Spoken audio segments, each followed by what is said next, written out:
너 근심 걱정 말아라. 주 너를 지키리. 주 날개 밑에 거하라. 주 너를 지키리. 주 너를 지키리. 아무 때나 어디서나 주 너를 지키리. 늘 지켜주시리.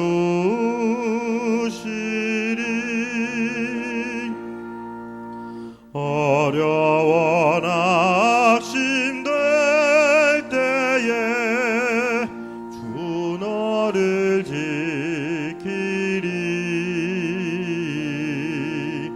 위험한 일을 당할 때 주 너를 지키리.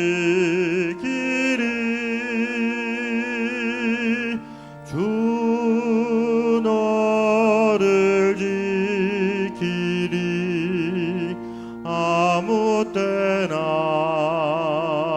어디서나 주 너를 지키리. 늘 지켜주시리.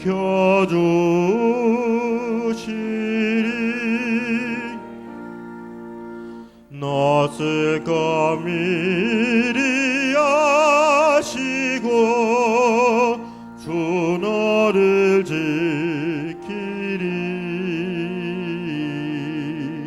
구하는 것을 주시며 주 너를 지키리. 주 너를 지키리. 아무 때나 어디서나 주 너를 지키리. 늘 지켜주시리.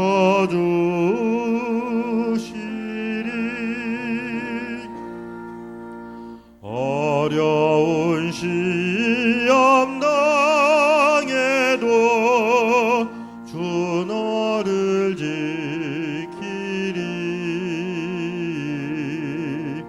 구주의 품에 거하라. 주 너를 지키리. 주 너를 지키리.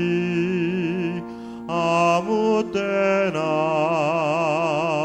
어디서나 주 너를 지키리. 늘 지켜주시리.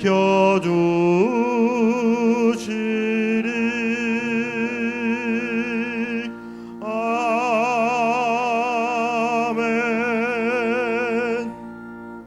한 장 더 찬양하겠습니다. 찬송가 336장입니다.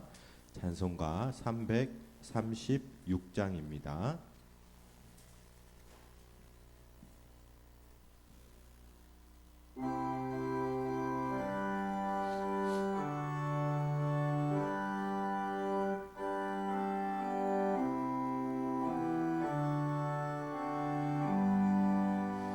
환난과 핍박 중에도 성도는 신앙 지켰네.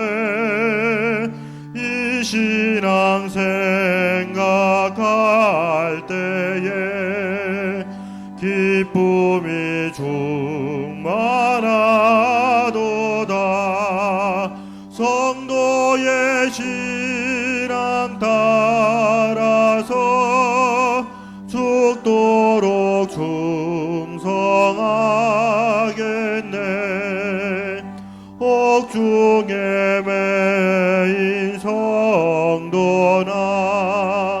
양심은 자유 얻었네. 우리도 고난 받으면 죽어도 영광 되도다. 성도의 신앙 따라서 죽도록 충성하게. 다 같이 일어나서 3절 찬양하도록 하겠습니다. 성도의 신앙 본받아 원수도 사랑하겠네. 인자한 언어 행실로 이 신앙 전파리라. 성도의 신앙 따라서 죽도록 충성하겠네. 아멘.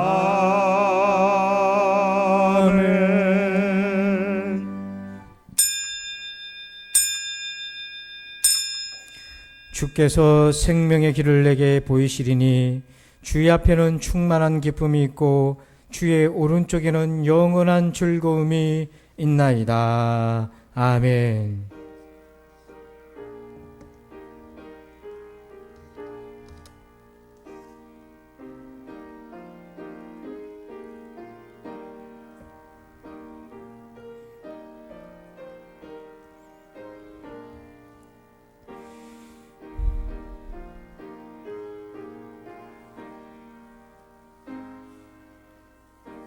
주님이 생명의 길임을 믿나이다. 주만 따라가게 하소서.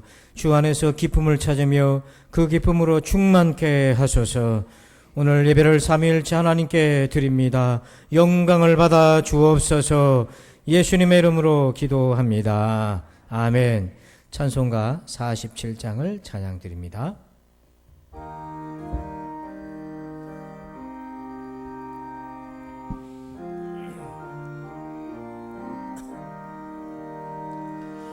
하늘이 부르고 드높이 맑은 날 찬란한 아침이 열리며 밝았네. 주 앞에 나아가 그 이름 부르며 지은 죄 많아도 용서해 주시리. 주 말씀 들으며 가슴을 여는 날 기쁨의 파도가 밀려와 닿네. 피곤한 몸과 마음 편안히 쉬는 날 성전에 나와서 주 찬양하리라. 걱정과 근심이 없어진 좋은 날 새로운 희망이 솟구쳐 오르네. 생명의 양식을 땅에서 맛보면 하늘의 은총을 넘치게 주시리. 아멘.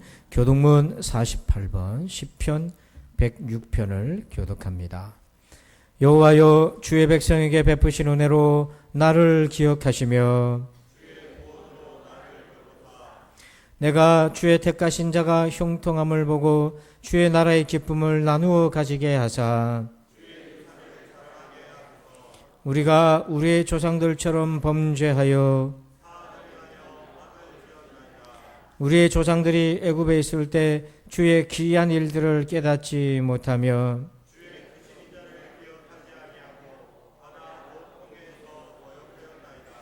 그러나 여호와께서는 자기의 이름을 위하여 그들을 구원하셨으니 이에 홍해를 꾸짖으시니 곧 마르니 그들을 인도하여 바다 건너가기를 마치 광야를 지나감 같게 하사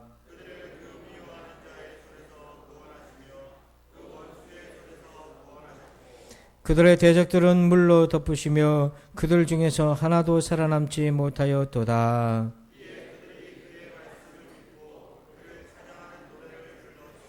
아멘. 나는 전능하신 아버지 하나님 천지의 창조주를 믿습니다. 나는 그의 유일하신 아들 우리 주 예수 그리스도를 믿습니다.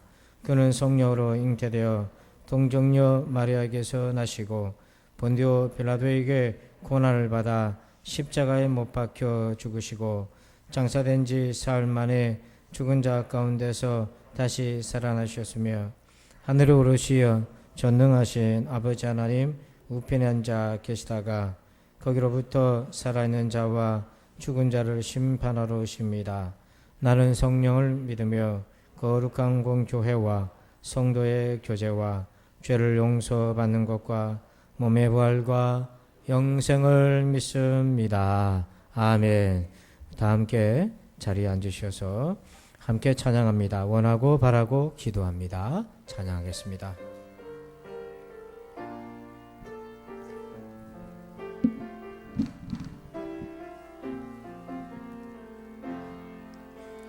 이 세상을 살아가는 동안에 나의 힘을 의지할 수 없으니 기도하고 낙심하지 말 것을 주께서 참 소망이 되심이라.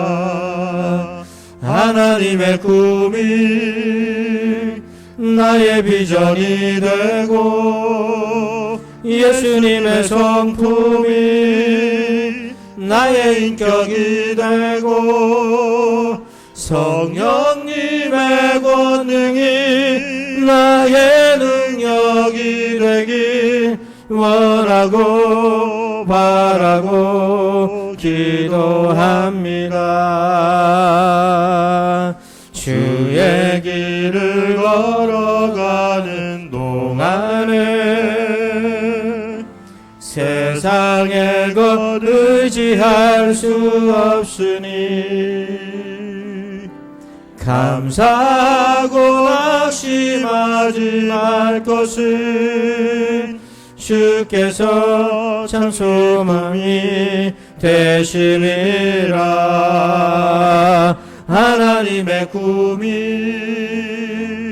나의 비전이 되고 예수님의 성품이 나의 인격이 되고 성령님의 권능이 나의 능력이 되길 원하고 바라고 기도. 하나님의 꿈이 나의 비전이 되고 하나님의 꿈이 나의 비전이 되고 예수님의 성품이 나의 인격이 되고 성령님의 권능이 나의 능력이 되길 원하고 바라고 기도합니다.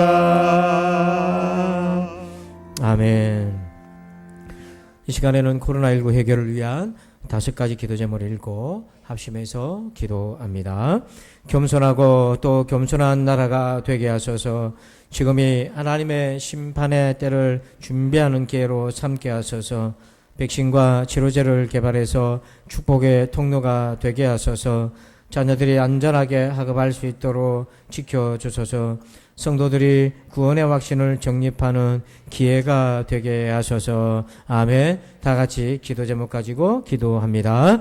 아버지 감사합니다. 이 코로나19 기간 동안에 우리가 더 겸손해지고 낮아지고 하나님만 아버지 경외하고 바라보는 민족과 우리 모든 백성들 되게 하여 주옵소서. 아버지 지금이 하나님의 심판의 때를 준비할 수 있는 기회로 삼게 하소서. 코로나19로 인하여 우리가 위축될 텐데 장차 다가올 환난의 때는 얼마나 더 많은 영혼들이 위축되고 주를 멀리하겠습니까? 아버지 하나님, 우리가 먼저 아버지 주신 기회로 깨닫고 다시 한번 신앙에 집중하고 나의 믿음을 아버지 하나님 새롭게 하게 도와주옵소서. 아버지 대한민국이 아버지 주신 자원을 가지고 백신과 치료제를 개발해서 아버지 하나님 가난하고 힘들고 어려운 나라들에게 축복의 통로로 복음의 통로로 쓰임 받을 수 있도록 도와주옵소서. 아버지 하나님, 우리 아들 딸들이 안전하게 학업에 매진할 수 있도록 안전한 환경을 도와주시고 특별히 우리 수능생을 지역하여 주셔서 남은 기간 동안도 흔들림 없이 아버지 끝까지 최선을 다하게 도와주옵소서. 사랑 우리 부산진 성도들 이 코로나19의 기간 동안에 자신의 구원의 확신을 점검하게 도와주셔서 구원의 은혜가 있는지 돌아보고 점검하며 하나님의 구원이 주신 그 놀라운 은혜와 기쁨을 누리며 살 수 있도록 주여 도와주옵소서. 성령 하나님, 오늘도 예배한 우리 모든 성도들 심령 가운데 임하여 주옵소서. 감사합니다. 주님 예수님의 이름으로 축복하며 기도합니다.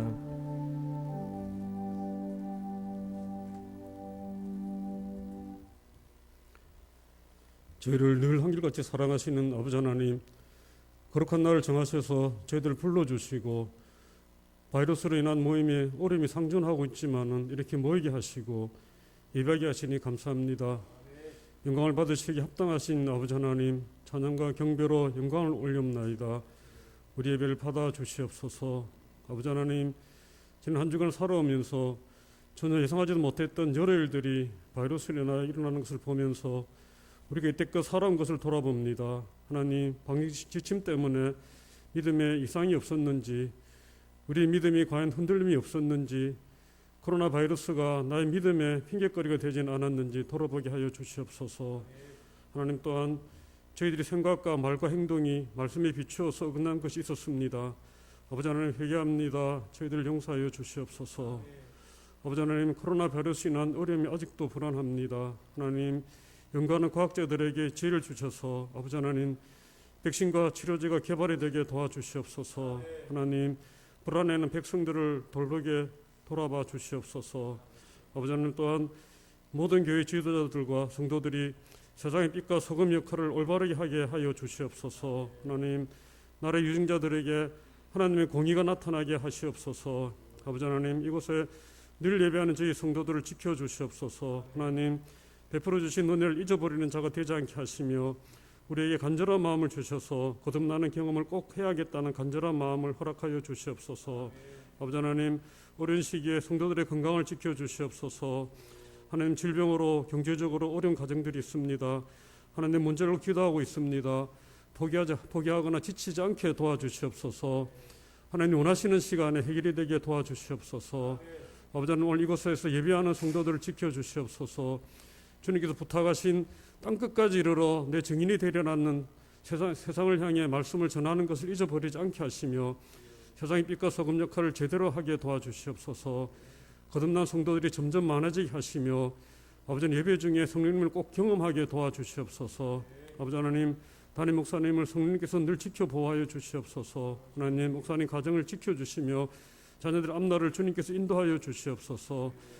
또한 말씀이 근원이 메마르지 않도록 늘 공급하여 주시며 성령 충만한 말씀을 저희들에게 전할 수 있도록 꼭 도와주시옵소서. 아버지 하나님, 예배 함께 하시니 감사합니다. 예배에 집중하게 하시며 방해하는 세력들을 꼭 물리쳐 주시옵소서. 제 예배자들은 신령과 진정으로 예배하게 도와주시옵소서. 하나님, 말씀 대언하실 때에 성령님과 진리로 충만한 말씀이 증거되게 하시며 저희들에게는 꼭 듣는 길 주셔서 마음대로 판단하지 않게 하시며 말씀이 우리의 심령을 깨우치게 하여 주시옵소서.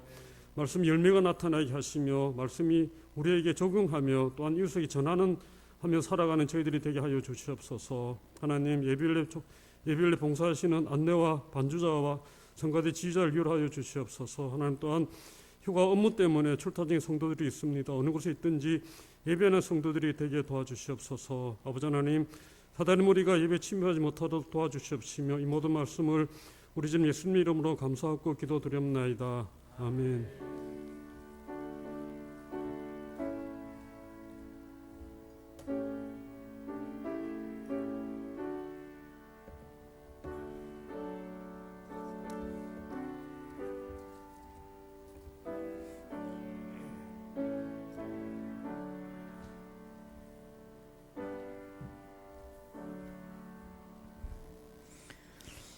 이 시간에는 교회 소식을 말씀드립니다. 좌우에 계신 성도들과 인사하겠습니다. 반갑습니다. 인사할까요? 반갑습니다. 감사합니다. 오늘은 오순절 후 19번째 주일로 지키고 있습니다. 생활방역 여러분들 꼭 기억하셔서 교회나 또 가정에서 사회생활 할 때 꼭 지켜주시길 바랍니다. 교회학교 예배 안내입니다. 교회학교는 다음 주부터 정상 예배 진행되겠습니다. 어린이부는 10시 반, 청소년부는 11시 진행되겠습니다. 여러분 앞에 있는 오른쪽에 있는 현수막을 주목해 보시죠. 코로나19 신앙 생존 프로젝트. 그러니까 코로나19가 가져다 준 새로운 현실이 뭐냐면 각자가 자신의 신앙을 챙겨야 된다는 거예요. 근데 그런 면에서 우리가 많이 훈련이 좀 부족했다. 그래서 이제라도 가장 기본적 훈련을 몇 가지를 하려고 합니다. 진행 방식은 셀프로 하는 거예요. 제가 내용을 드리고 여러분들이 공부하고 방구석 로마서 성경 공부하듯이 하는 건데 성경 묵상 훈련을 합니다. 그래서 총 8번까지 강의가 진행될 텐데요. 이것은 이제 사전 신청을 받아서 진행하겠습니다. 바라고 원하는 그런 마음 있는 분들이 참석하시고요. 눈팅 이제는 안 하고 이것도 적극적으로 참여해 주시면 좋겠어요. 특별히 청년들은 의무적으로 하면 좋겠습니다. 훈련을 청년회 때 해야 될 것 같고요. 여러분들 신청은 우리 단톡방에 제가 올릴 텐데요. 그러면 여러분들이 보시고 인원 제한은 없습니다. 하고 싶은 분들은 신청하시면 제가 기도하고 잘 훈련을 함께 해 나가도록 하겠습니다. 그래서 스마트폰으로 하는 게 불편하신 분들은 이렇게 프린트물로도 드릴 테니까 신청을 하시면 그렇게 진행하겠습니다. 그리고 우리 목장 공동체는 카톡으로 지금 하고 있는데 이거 가볍게 여기지 말고 혼자서라도 예배를 꼭 하시기 바랍니다. 찬송 부르고 교재 읽고 기도하고 또 단톡방에는 목장별로 기도 제목도 올리시고요. 그리고 랜선 신방 DJ 우리 지금 이제 벌써 이번 주는 행복 오목장 순서가 되었습니다. 그리고요 방구석 로마서 개근사항이 있습니다. 우리 개근하신 분들은 나가실 때 안내석에서 상품이 준비되어 있습니다. 그걸 꼭 받으셔서 여러분 격려해 주시기 바랍니다. T 성경공부 셰퍼드 라이프 4권째를 오늘까지 신청하시기 바라요. 자격은 3권 이수자들에게 한해서 되겠습니다. 그리고 우리 남전도회 회원들께 부탁합니다. 다음 주에 선풍기 교체 작업을 좀 해주시기 바랍니다. 이제 쌀쌀해져서 온풍기를 좀 바꿔야 될 것 같습니다. 우리 협조 바랍니다. 나머지 광고는 주부를 참고해 주십시오. 이 시간에는 들으신 예물을 봉헌합니다.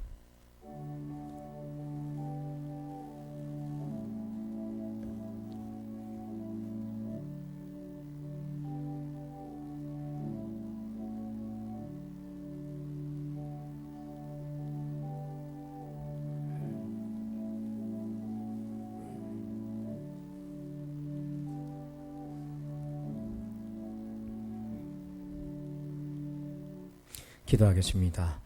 하루하루가 주의 은혜임을 고백합니다. 감사합니다. 하나님 홀로 영광을 받아 주옵소서. 그 은혜를 힘입어서 예물을 드립니다. 하나님, 우리가 11조를 드릴 수 있다는 것이 얼마나 복된 것인지 새삼 깨닫습니다. 감사를 들을 수 있다는 것이 얼마나 감사한 일인지 깨닫습니다. 주여 우리 성도들의 인생에 복이 끊이지 않게 해 주옵소서. 하나님, 사랑하는 우리 성도들에게 복을 내려 주소서. 믿음과 건강과 자녀와 사업의 복을 내려 주시길 원합니다. 그래서 아버지 하나님 주신 복으로 살게 도와주시고 지금도 준비하고 계심을 아버지 하나님 믿고 오늘도 믿음으로 주 앞에 나가게 하여 주옵소서. 하나님, 우리 부산진 성도들 이번 코로나19 기간 동안에 하나님 잘 통과할 수 있도록 저들의 믿음을 굳건케 해 주옵소서. 예수님의 이름으로 축복하며 기도합니다. 아멘. 하나님 말씀 봅니다. 구약 성경 사사기 13장 24절 한 절입니다.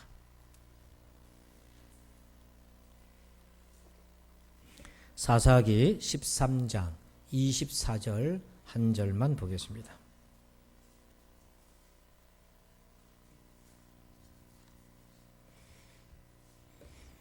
사사기 13장 24절 구약 386쪽에 있습니다. 우리 한 절입니다. 같이 아멘도 참고하시고요. 한 목소리로 같이 봉독합시다. 시작.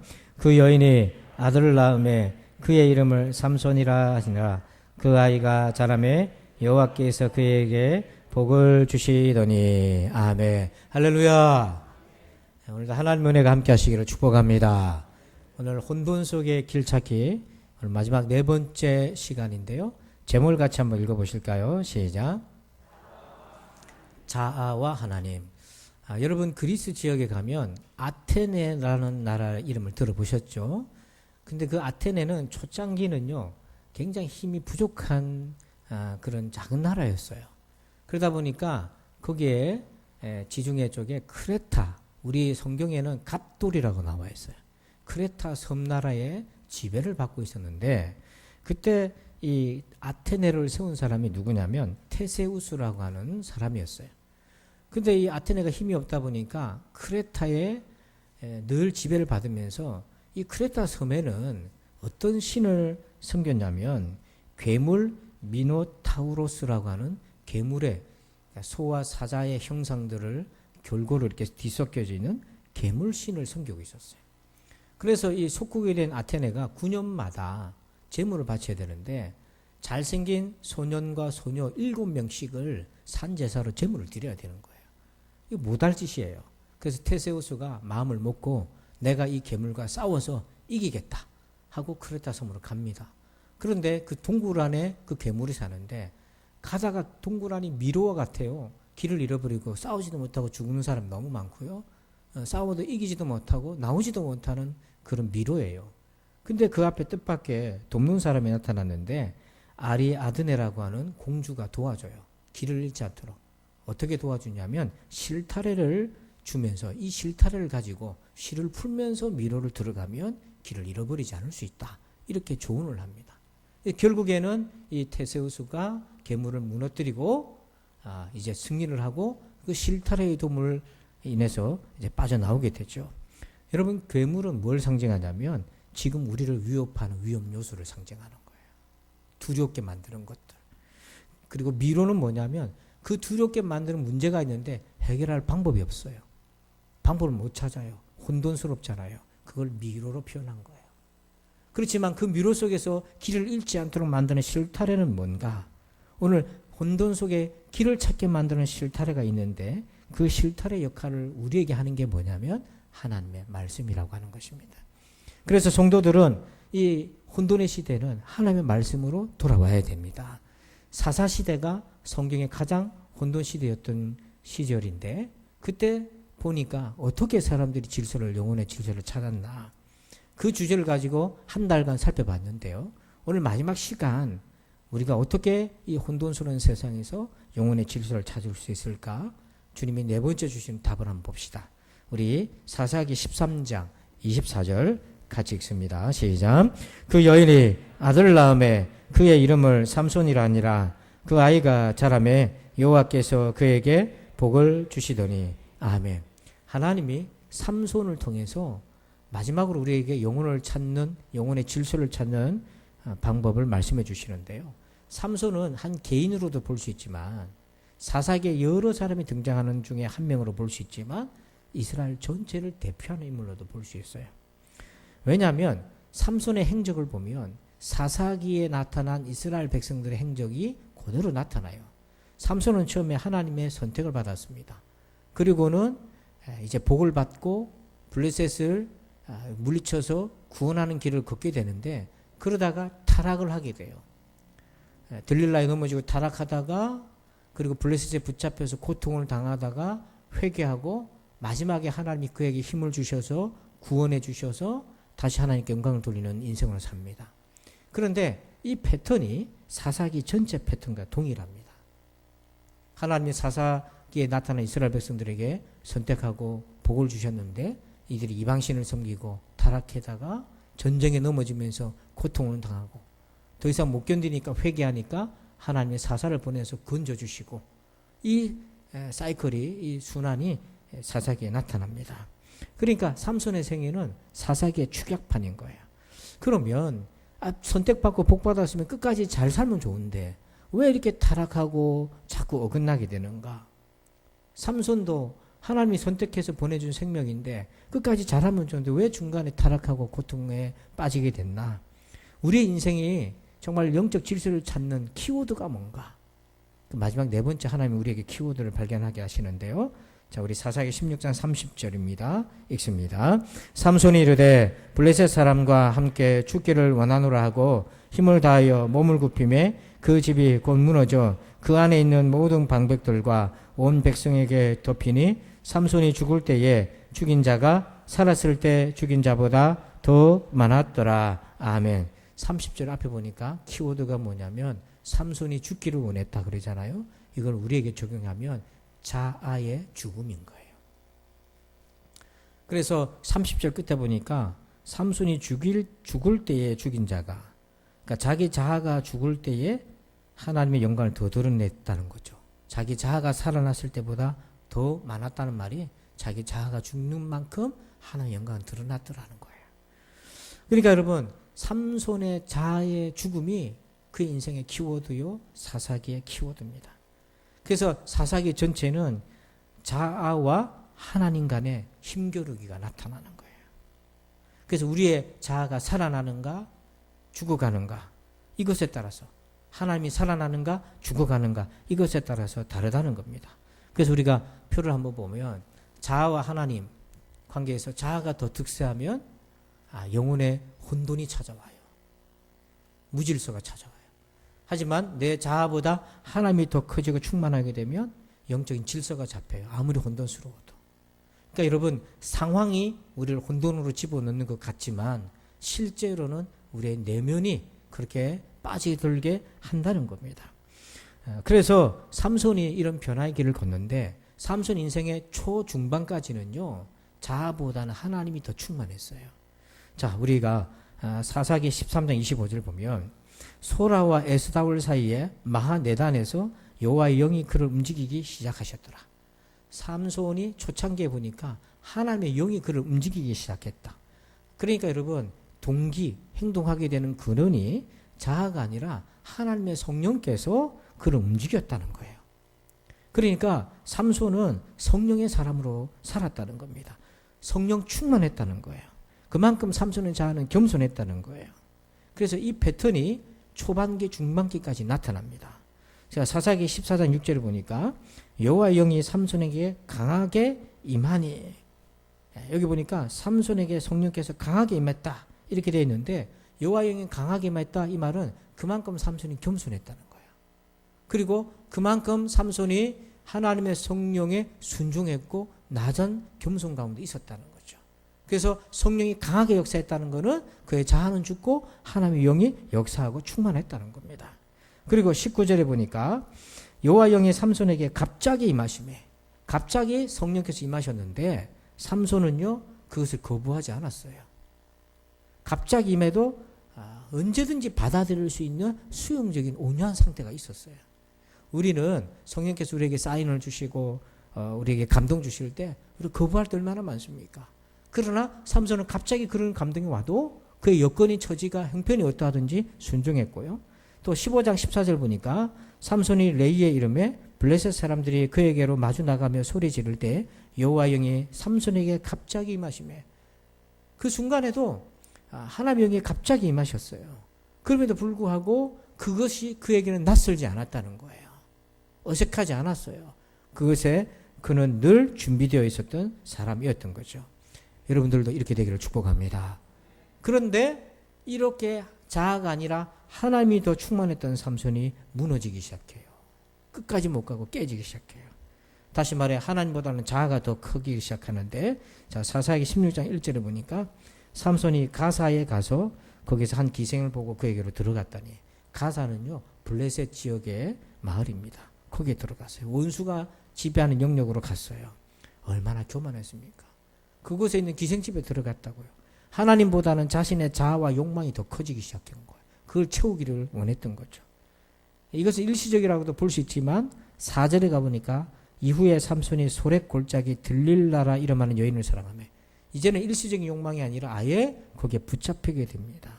그런데 문제는 이 들릴라라고 하는 여인이 있었던 지역이 소렛 골짜기인데 소렛 골짜기 위치가 어떻게 되냐면 지도를 보면 위쪽에는 이스라엘이고 아래쪽을 보면 블레셋 지역입니다.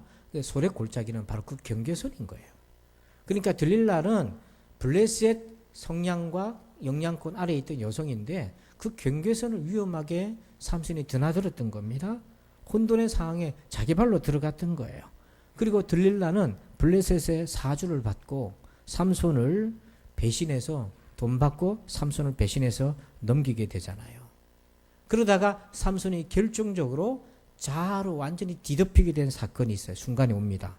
17절에 보니까 삼손이 진심을 드러내어 그에게 이르되 내 머리 위에는 삭도를 대지 아니하였나니 이는 내가 모태에서부터 하나님의 나시린이 되었습니다. 만일 내 머리가 밀리면 내 힘이 내게서 떠나고 나는 약해져서 다른 사람과 같으리라 하니라. 삼손이 진심을 드러내는데 무슨 진심입니까? 자아와 하나님 사이에 있어서 이제 하나님을 버리고 자아를 선택한 그 진심을 드러낸 거예요. 자기의 힘의 비밀을 드러냈는데 그건 뭐냐면 들릴라를 선택한 걸로 보이지만 결국에는 삼손은 자기 자신을 자아를 선택한 겁니다. 여러분 그 순간 무슨 일이 그에게 일어났나요? 그는 전혀 못 알아차렸지만 나중에 깨닫게 되었지만 그 순간 무슨 일이 일어났습니까? 20절에 보니까 20절 끝에 보니까 여호와께서 이미 자기를 떠나신 줄을 깨닫지 못하였더라. 하나님이 자기를 떠났는지도 알 수 없을 정도로 그는 혼돈과 자아로 뒤덮여져 있었고 마침내는 하나님이 그에게 떠나버리셨어요. 삼손이 진심을 드러내던 그 순간 하나님은 떠나버렸어요. 그는 들릴라를 향한 진심과 하나님을 향한 소원과 맞바꿔 버렸습니다. 그는 하나님과 자아 사이에 하나님을 선택하면서 하나님을 버려버렸습니다. 그 순간 어떻게 됐습니까? 그 전까지는 자아와 하나님 사이에 갈등이 있었어요. 그래서 들릴라가 힘의 비밀을 말해달라 할 때도 그는 거짓말로 둘러대고 피하고 왜냐하면 하나님이 그 안에 계셨기 때문에 끊임없이 갈등 관계였어요. 근데 이제는 하나님이 떠나고 그에게는 남은 거는 자아밖에 없어요. 자아만 남은 그의 인생 행복했습니까? 배반당하고 블레셋에 끌려가고 처절하게 고통을 당하잖아요. 그러다가 마지막 순간에 그가 다시 힘을 얻습니다. 그 힘은 그 이전에 자기가 머리카락이 잘려나가기 전과는 전혀 다른 색깔의 힘이었어요. 그 힘이 임하는 순간 삼손의 마음이 어땠는가? 그의 심령은 어땠는가? 30절을 다시 보면 삼손이 이르되 블레셋 사람과 함께 죽기를 원하노라 하고 그가 다시 힘을 회복했을 때는 그의 자아는 죽기를 원하고 소멸해지고 대신 그 가운데 하나님이 충만해지게 됐던 겁니다. 처음에는 하나님으로 충만했어요. 초중반에는. 그러다가 중간에는 그가 자아로 가득 차버렸다가 마지막에 와서 다시 하나님으로 회복되는데요. 그때 하나님으로 회복되는 그 힘은 마치 탕자가 다시 돌아올 때 아버지에 대한 마음을 회복하는 것처럼 이전과는 다른 무늬와 색깔로 가지고 있는 거죠. 그러면 여기서 그러면 삼손은 어떻게 해서 그 자아로 가득해버리고 차버렸던 그의 영혼이 다시 그 자아를 죽기를 원하고 하나님으로 충만하기를 원했을까? 어떤 계기로 인해서 그는 그런 변화를 가지게 됐는가? 우리 또한 자아로 가득 찬 우리의 마음이 어떤 순간에 어떤 계기에 하나님으로 다시 충만해질 수 있을까? 삼손에는 어떤 일이 있었던 건가요?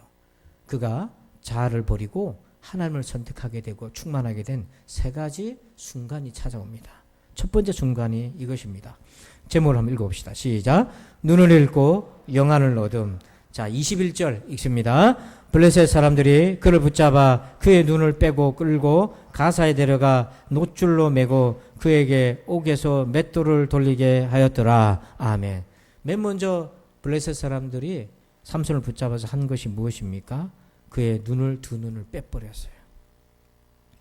여러분 두 눈을 장수에게서 두 눈을 뺀다. 더 이상 싸울 수 없게 만드는 거예요. 가장 기본적인 조치입니다. 보이지 않는데 어떻게 싸웁니까? 근데 삼손의 경우는요. 보는 게 문제였습니다. 보고 안다는 게 문제였어요. 바리새인들도 그러했습니다. 요한복음 9장 41절에 보면 예수께서 이르시되 너희가 바리새인 보고 하는 거예요. 너희가 맹인 되었더라면 죄가 없으려니와 본다고 하니 너희 죄가 그대로 있느니라. 여러분 예수님이 많은 병자를 고치셨지만 맹인들을 고쳐주셨어요. 맹인들을 못 보니까 예수님을 찾아왔잖아요. 주여 내 눈을 열어달라고. 그 눈 먼 것 때문에 예수님을 만난 거잖아요. 근데 이 바리새인들은요. 육신의 눈은 멀쩡했지만 영혼의 믿음의 눈이 잠들어 버려서 자기들은 안다 이겁니다. 성경을 안다는 거예요. 그런데 성경을 알기 때문에 지식이 있기 때문에 그런데 꼭 그것 때문에 예수님을 하나님의 아들로 인정하지 못하고 예수님이 죄를 사하실 권세가 있는 분임을 알아보지 못하게 만드는 겁니다. 지금도요. 세상에 똑똑한 사람이 너무너무 많습니다. 그런데 그들의 그 지식과 보고 안다는 그것 때문에 오히려 눈이 가려워져서 주님을 알아보지 못하는 사람들이 너무 많아요. 삼손이 그 경험을 한 겁니다. 지금. 그가 계속해서 승리하자 그의 눈이 변질되기 시작해요. 숫자를 주목하기 시작해요. 여러분 숫자 인생의 성취와 직결되어 있어요. 일테면 월급 연봉 얼마예요? 집은 몇 평에 살아요? 자동차는 100이라니 몇 cc가 됩니까? 뭐 이런 거 있잖아요. 점수는 몇 점이에요? 그러니까 여러분 우리의 현대인들은 우리나라뿐 아니라 전 세계적으로 숫자가 곧 성취요 존재로 이렇게 등식화되어 있어요. 근데 안타깝게도 그 성취로 눈이 멀어버렸어요. 삼손이. 사사기 14장 19절 보니까 여호와 영이 삼손에게 갑자기 임하심에 삼손이 아스클론에 내려가서 그곳 사람 30명을 쳐 죽이고 30명을 죽였다라고 하는 숫자가 등장하기 시작해요. 그리고 15장 4절에 가니까 삼손이 가서 여우 300마리를 붙들어서 여우를 300마리를 그러니까 여러분 한 명이 30명을 어떻게 대적할 수 있어요? 그 놀라운 공과죠. 그런데 이번에는 여우를 300마리를 어떻게 잡습니까? 그걸 딱 꼬리를 묶어서 회를 만들었다고요. 그리고 사사기 15장 16절에 가니까 낙의 특별을 가지고 1000명을 죽였다. 그러니까 하나님은 없고 낙의 특별하고 1000명 죽인 것이 이제 나와요. 그러니까 이 싸움에서 승리하고 난 다음에 그는 숫자가 점점 30명, 300마리, 1000명 그러면서 그의 이제 공과가 드러나기 시작하고 자기 의가 드러납니다. 그리고 난 다음에 어떤 것이 틈을 타기 시작하냐면 반드시 자기 의가 들어오면 틈 타는 것이 있는데 정력이에요. 그것을 보상하기 위한 자기 정력을 채우는데 급급하는데 그게 뭐냐면 가사에 내려가서 가사가 블레셋 지역인데 거기 내려가서 기생집에 들어가고 그리고 소래골짜기에 있는 들릴라라는 여인을 향하기 시작해요. 이 과정을 통해서 삼손의 마음에 교만이 싹 틉니다.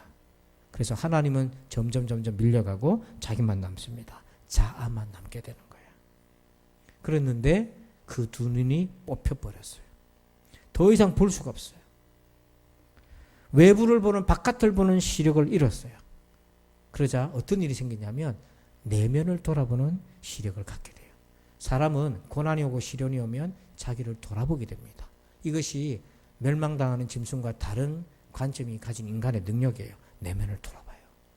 그는 더 이상 아무것도 볼 수 없을 때 자기를 돌아볼 때 지난 날을 돌아보고 또 돌아보면서 자기의 죄악된 모습 앞에 회개하기 시작한 거예요. 그리고 진짜 적은 블레셋이 아니라 자기 안에 있었던 것을 보게 됩니다. 여러분 자아가 언제 죽고 하나님으로 충만해집니까? 우리 안에 있는 죄를 보고 내가 그것에 끊임없이 휘둘리는 자신을 알아볼 때 그리고 그런 나를 하나님이 끝까지 인도하고 붙들고 계시고 지금까지 돌보고 계시다는 그 은혜를 발견할 때 그 순간인 거죠. 여러분의 묵상과 기도가 그렇게 그런 은혜를 보는 시간이 되기를 축복합니다. 두 번째 삼손이 돌아오게 된 순간이 있었어요. 이번 제목 읽어봅시다. 시작. 힘을 잃고 힘을 깨닫다. 자, 21절을 보니까 두 눈이 뽑힌 채로 가사에 내려가 놋줄로 매고 그에게 옥에서 맷돌을 돌리게 하였더라. 그럼 가사는 기생집 들어가던 곳 아니에요? 이제 거기를 눈이 뽑힌 채로 쇠줄에 묶여서 끌려 내려갔어요. 온갖 모욕을 당하는데 놋줄을 매고는 옥에서 맷돌을 돌리는데 맷돌이요 손으로 돌리는 게 아니고 거대한 맷돌을 360도로 돌려야 되는 거예요. 자아에 매이면 어떤 일이 생깁니까? 일단 두 눈을 잃어버린다. 방향을 상실하는 거예요. 방향 상실한 채 힘을 쓰게 되면 그 힘 가지고 죄 짓는 데 쓰고 악이 되고 잘못된 대로 힘을 쓰는 거예요. 그래서 세상에 많은 사람들이 힘을 가진 사람들이 많잖아요. 권력의 힘, 물질의 힘, 육신의 힘을 가졌지만 두 눈이 방향을 상실해버리면 그 힘 가지고 어디다 쓰겠습니까? 어디다 그걸 쓰겠어요? 요 밑에 바로 우리 교회 옆 건물 주차장 우리 입구에 교회 입구에 주차장 월세를 내고 있잖아요. 바로 옆에 건물 사진관도 있고 햄버거 집도 알죠? 예, 그 우리 진입로를 월세를 내고 있어요. 한 20만 원씩 내는데 처음에는 30만, 40만, 아직 50만 원 달라 했는데 우리 뒤에 교육관 지으면서 길 내가지고 확 깎아버렸잖아요. 근데 이제 그 사장이 직접 밑에 지하에다가 우동집을 오픈했어요. 늘 임대가 안 나가니까 건물주인데 임대가 안 나가니까 그래서 나보고 맨날 교회에서 쓸 일 없냐고 물어보더라고요. 근데 우동집을 차렸는데 또 그래도 우리가 월세도 이렇게 내고 바로 이웃이니까 또 관계를 잘 맺어야 되고 그래서 제가 우동 한 그릇 일부러 기업 첫날에 가지 않았겠어요. 그걸 보니까 막 정신이 없더라고요. 다 먹고는 우동 맛이 좋았냐고요? 그건 잘 모르겠어요. 가서 먹어보시고 사장님은 불렀어요. 그 한참 주방에서 바쁜데 그러니까 뭐 직원들이 저분 뭔데 사장님 오라가라 하나 처음에 그러더라고. 불러서 다 먹고 난 다음에 기도 한번 합시다. 기도하기 전에 이렇게 얘기했어요. 사장님 돈 벌어서 좋은 곳에 쓰십시오. 예. 그러니까 신앙이 없는 사람이니까 제가 돈 벌어서 예수 믿는 데 쓰라고 할 수 없잖아요. 좋은 곳에 쓰십시오. 예. 말은 예 하죠. 제가 축복기도 해주고 나왔는데요. 세상 사람들은 방향을 눈을 보지 못하기 때문에 힘을 어디다 써야 될지 모르는 거예요. 그리고 쇠줄에 매여가지고 벗어날 수 없는 채로 맷돌을 돌리잖아요. 이게 뭐냐면 끊임없는 악순환인 거예요. 이게 아무리 열심히 일을 해도 방향을 상실한 힘은 결국 자기한테 고통으로 돌아와요. 그리고 쇠줄에 묶여있기 때문에 벗어날 수가 없어요. 이것이 인생의 저주예요.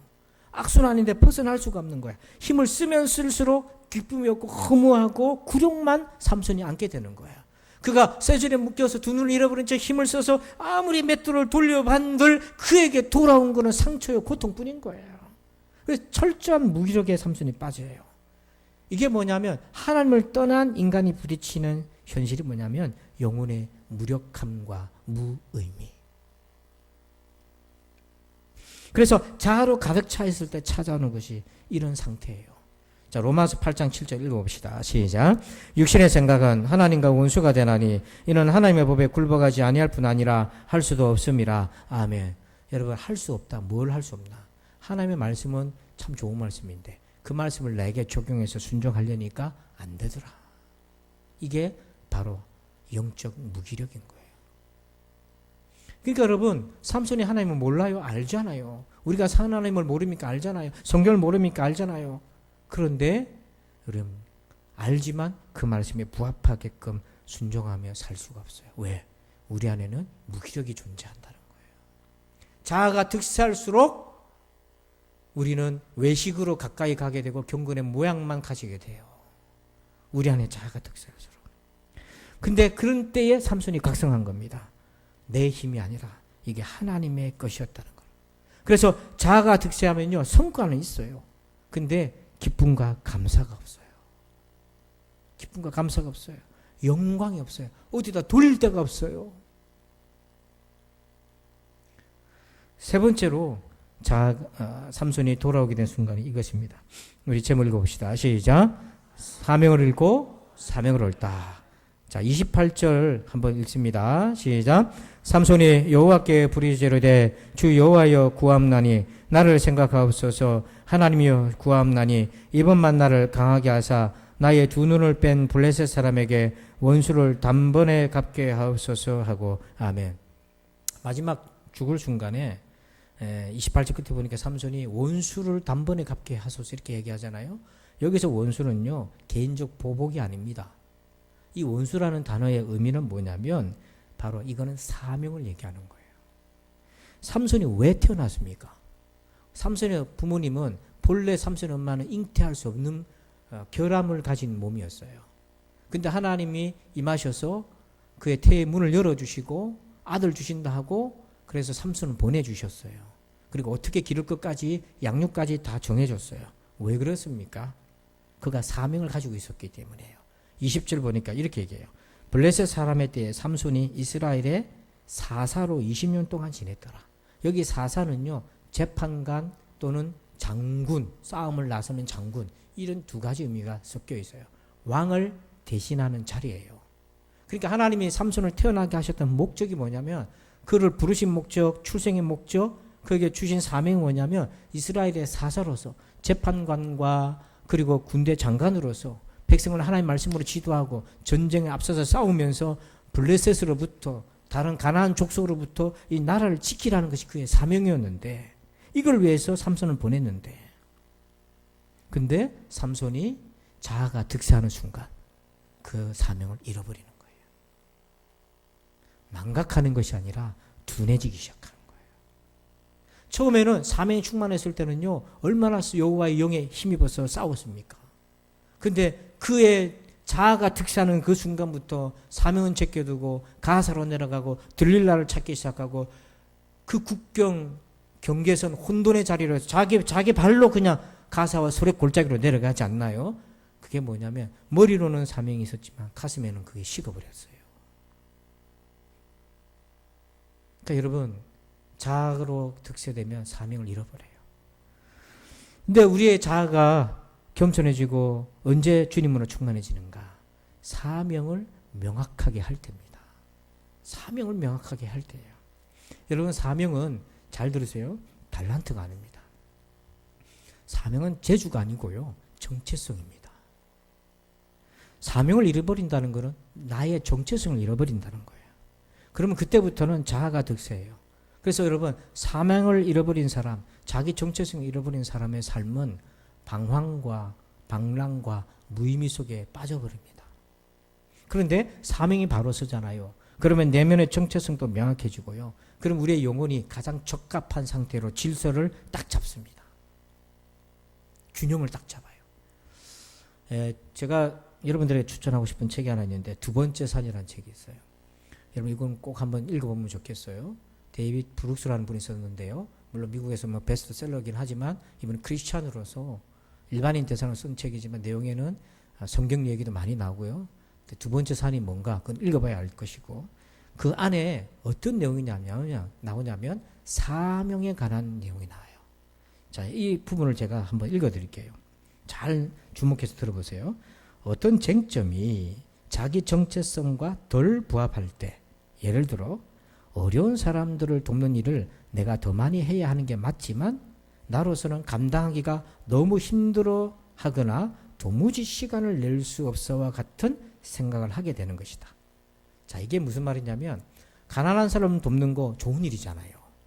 근데 그걸 선뜻 하려고 보니까 힘들어. 막상 하려니까 시간도 안 나. 이건 왜 그런 거냐면 자기의 정체성이 그거랑 안 맞다는 거예요. 좋은 일이긴 하지만 내 내면이 아직 안 바뀌었기 때문에 그 좋은 일을 진심으로 하기가 어렵더라는 거예요. 그 다음 부분에, 그러나 그 쟁점이 자기 정체성의 핵심 문제일 때는 그 문제에 등을 보이며 돌아서는 것은 생각할 수 없는 일이 된다. 그러니까 여러분, 여리고성에 강두만한 자가 거반 죽은 몸으로 피투성이로 쓰러져 있는데 레위사랑과 제사장은 보고 지나가잖아요. 머리로는 도와줘야지, 율법으로는 알고 있잖아요. 근데 못 가잖아요. 왜냐하면 정체성이 그런 정체성이 아니기 때문인 거예요. 근데 사마리아 사람은 내려가다가 그를 붙들고 포도주로 상처 부위를 닦고 기름 발라주고, 그리고 여관으로 데려가서 돈도 주면서 돌봐달라고 하고, 돌아오는 길에 내가 돈을 더 주겠다 하잖아요. 그 사람 왜 그렇게 합니까? 그 쓰러져 있는 그 사람을 보고 지나칠 수 없는, 도와줘야 되는 정체성이 있기 때문인 거예요. 우리가 하나님의 자녀라는 정체성이 왜 중요하냐면, 내가 세상에서 하나님의 자녀로 살고 싶어요, 다. 그런데 그게 잘 안 되는 이유가 뭐냐면 내 내면이 바뀌지 않은 상태에서 그거 하려고 하는 거니까 힘든 거예요. 근데 반면에 정말 내면의 정체성이 하나님의 자녀로 정말 확고하게 자리 잡혀 있는 사람은 세상 어디다 던져놔도 그곳에서 하나님의 자녀로서 살려고 몸부림을 치는 거예요. 왜 그러냐면 누가 시키지도 않았는데도 그렇게 하는 이유가 뭐냐면 자기 정체성이 그런 사람이기 때문에 그런 거예요. 근데 삼손이 마지막 원수를 죽이게 하소서. 자기 사명이 깨달아지면 각성이 된 거예요. 자기가 왜 태어났는가? 지금 죽는 순간에 태어난 존재의 순간을 돌아보는 거잖아요. 내가 왜 이 땅에 태어났는가? 하나님이 나로 하여금 사사의 사명을 줘서 백성들을 이 원수들부터 지켜놓고 말씀으로 인도하기 위해서 나에게 이 사명을 줬는데 내가 그 순간 한눈 팔고 그 사명을 잃어버렸단 말이죠. 마지막에 그 사명이 다시 각성이 된 거예요. 깨달아진 거예요. 너무 늦었지만 각성이 된 거죠. 그리고 그 사명을 자기 자아를 던지면서 내가 죽기를 원하노라. 그러면서 죽는 그날에 살아있을 때보다 더 많은 사람을 죽였다. 이 말은 자기가 죽을 때에 온전히 사명을 이뤄냈다는 거잖아요. 그래서 그의 죽음은, 마지막 그의 죽음은 쓸쓸한 죽음이 아니라 사명을 완수한 하나의 영광을 돌리는 그런 죽음이었다는 거예요.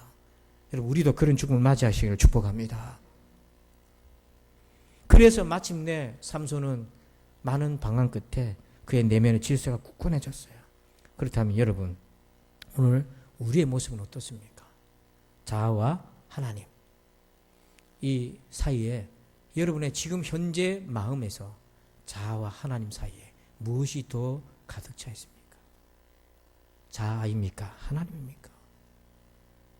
이 혼돈의 시대에 우리가 어떻게 해야 흔들림 없이 영혼의 질서를 가지고 크리스찬으로서 하나님의 자녀로 살겠습니까? 우리의 못난 자, 흔들리는 자, 어리석은 자를 십자가에 못 박고 하나님으로 충만합시다. 우리 자신을 못 박고 주님으로 충만합시다. 그렇게 사모하는 우리 모두가 되기를 주의 이름으로 축복합니다. 아버지, 감사합니다. 사사시대, 왕이 없으므로 모두 각자가 자기 소견대로 살았던 혼돈의 시대, 지금 이에 그와 같은 시대입니다. 아버지 하나님, 어떻게 해야 우리의 영혼의 질서를 찾고 하나님의 자녀로서 흔들림 없이 살아갈 수가 있겠습니까? 오늘 사사기를 통해 주신 말씀을 마음에 새기되 자아와 하나님 사이에서 우리가 하나님으로 충만하고 성령으로 충만케 하여 주시옵소서. 그래서 우리에게 맡기신 사명을 끝까지 감당하는 사명자로서의 인생을 살게 하여 주옵소서. 예수님의 이름으로 기도합니다. 아멘. 우리 성령 대신에 원하고 바라고 기도합니다. 그 찬양을 오늘 말씀이 기도 제목이 되는 거, 기도 제목 삼아서 그렇게 찬양으로 내 자아가 아니라 하나님으로 충만케 해주세요. 그런 소원 가지고 찬양합시다.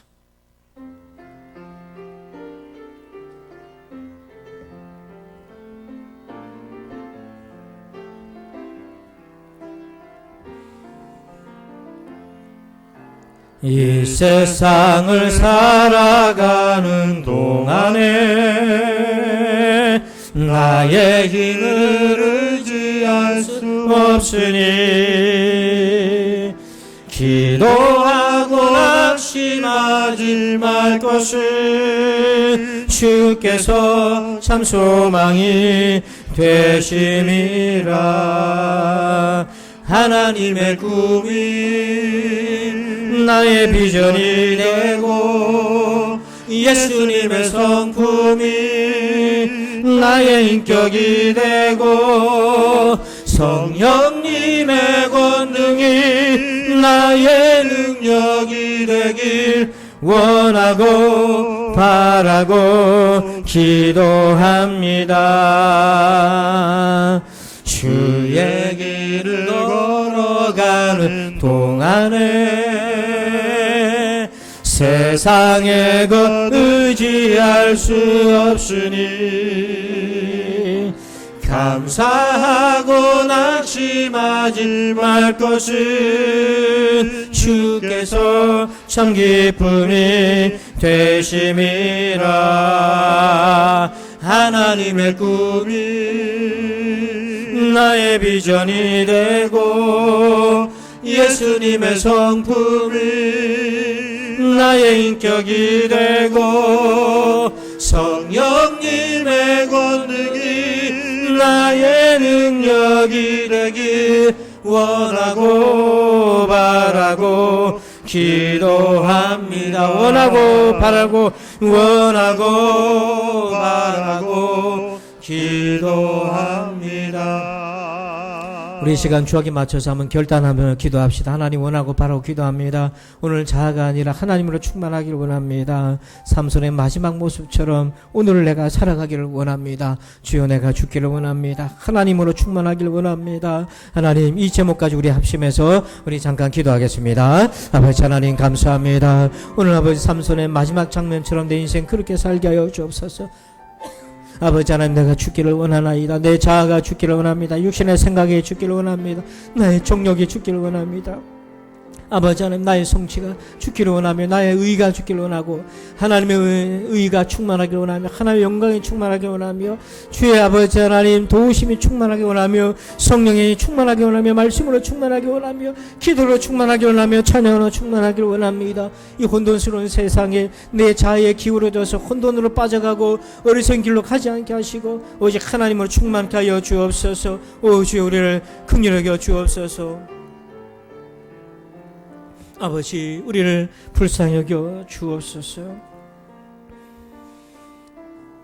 이제는 우리 구주 예수 그리스도의 은혜와 하나님 아버지의 그 크신 사랑하심과 성령님의 감화 감동 교통 은혜 충만하심의 역사하심이 삼손의 마지막 그 순간이 우리의 매일이 되기를 원하는 저들 위해 이제부터 영원토록 함께 계실지어다. 아멘.